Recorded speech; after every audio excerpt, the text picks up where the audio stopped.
हे आफा नुवाथारि आनान गसाइ बोराइ बाथौ दा आं माखौ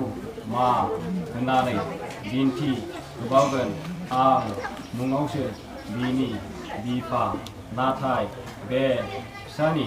जोनोमगिरिया नों आफायासो हे आफा इसोर नोंनि अननायजों आंनि गोरोन्थिफोरखौ निमाहा होना दिनैनि बे गोथार जुलिया आरो गोजोनै जोबलाङो आरो आंनि फिसाजोनि इयुन संसारा अराय सुखु गोजोन जायो बिनिनो नों आफा बोराइ बाथौआ बोर हरदो दहाय आफा नुवाथारि आनान गसाइ बोराइ दिगिरि आनान गसाइ बोराइ बाथौ नोंनो मुलुगनि बिमा बिफा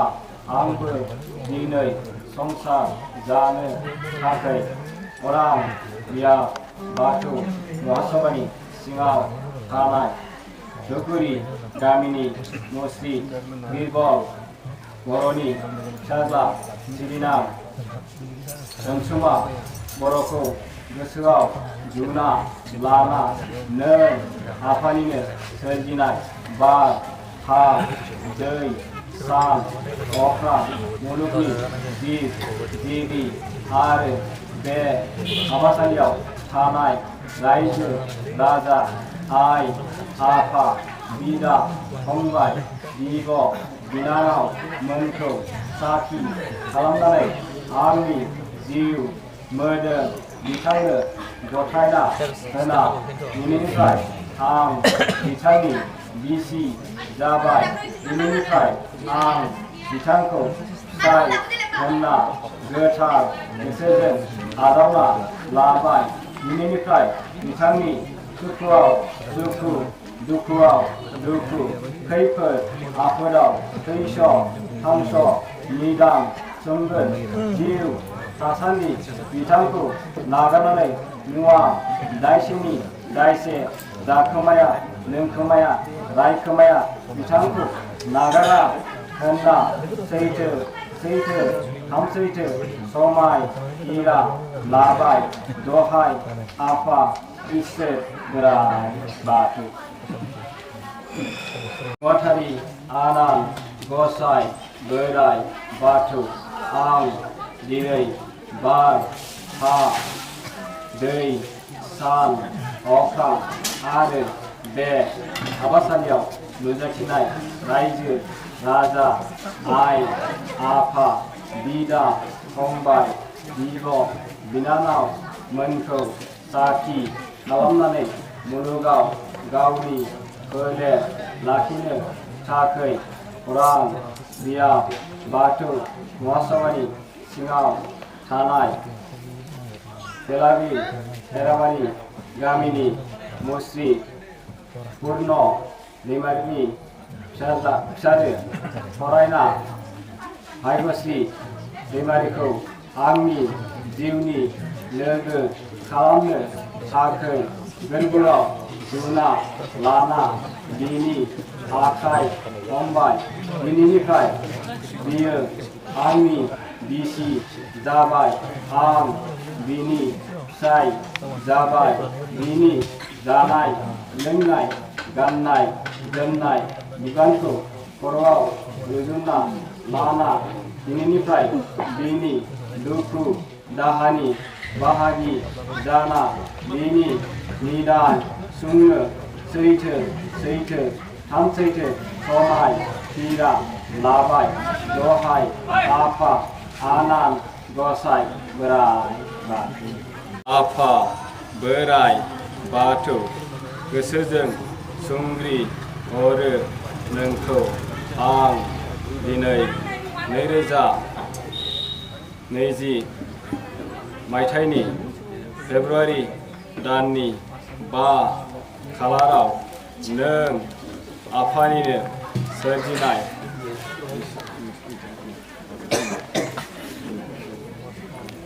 बार हा दै अख्रां मिथिंगानि जिब जिबि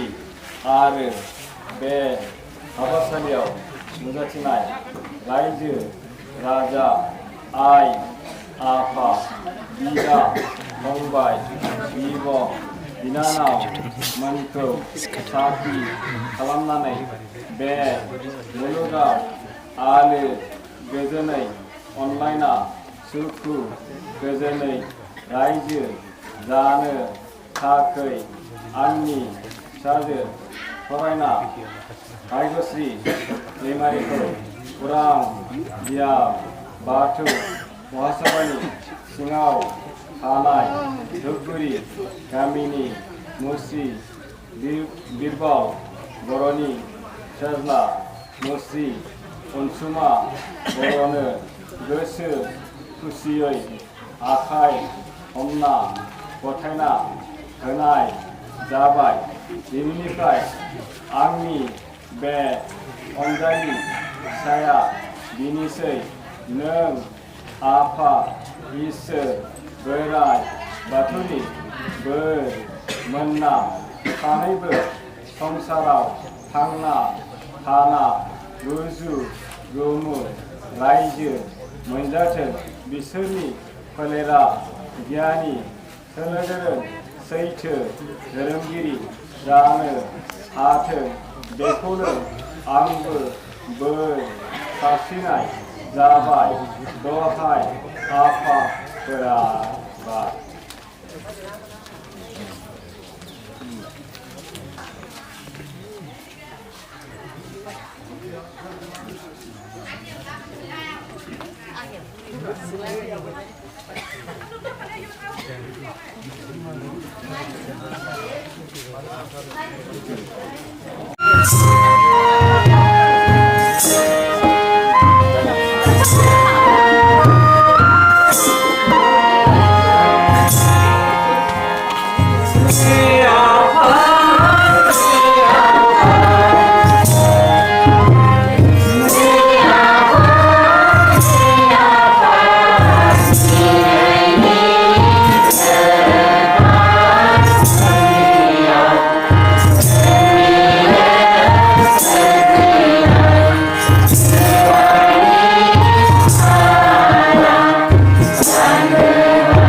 क्लीं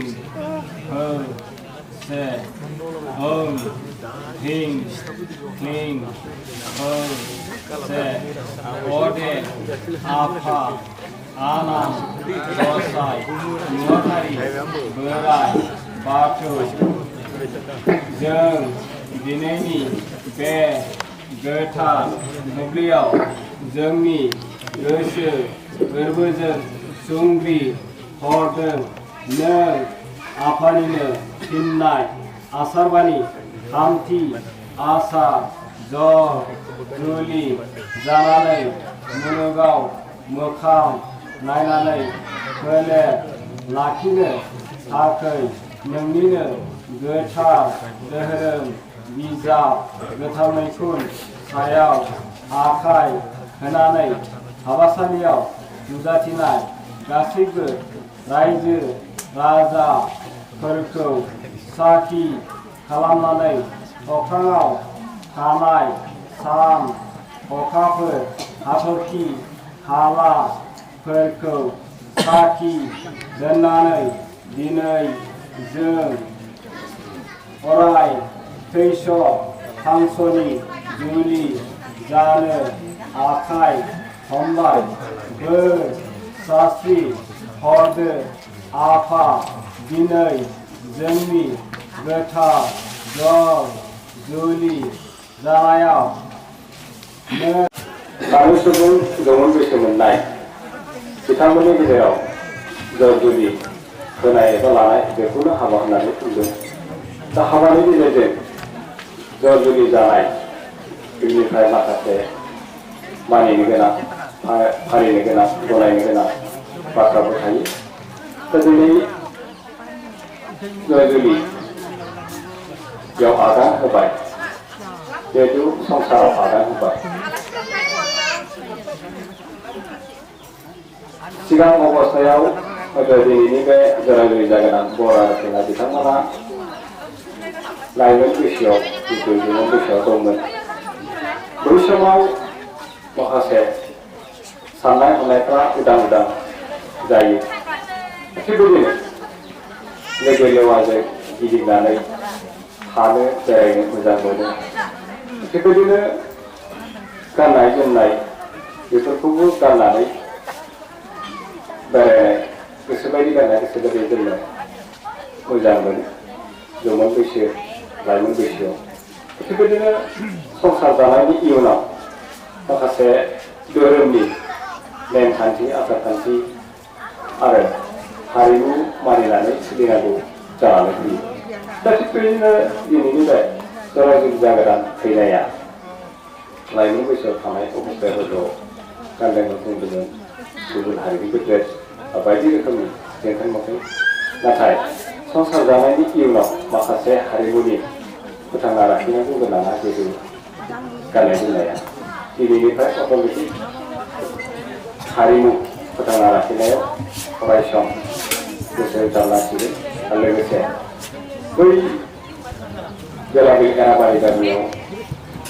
देरबोनाय लावबोनाय एराबारि गामिनि माखासे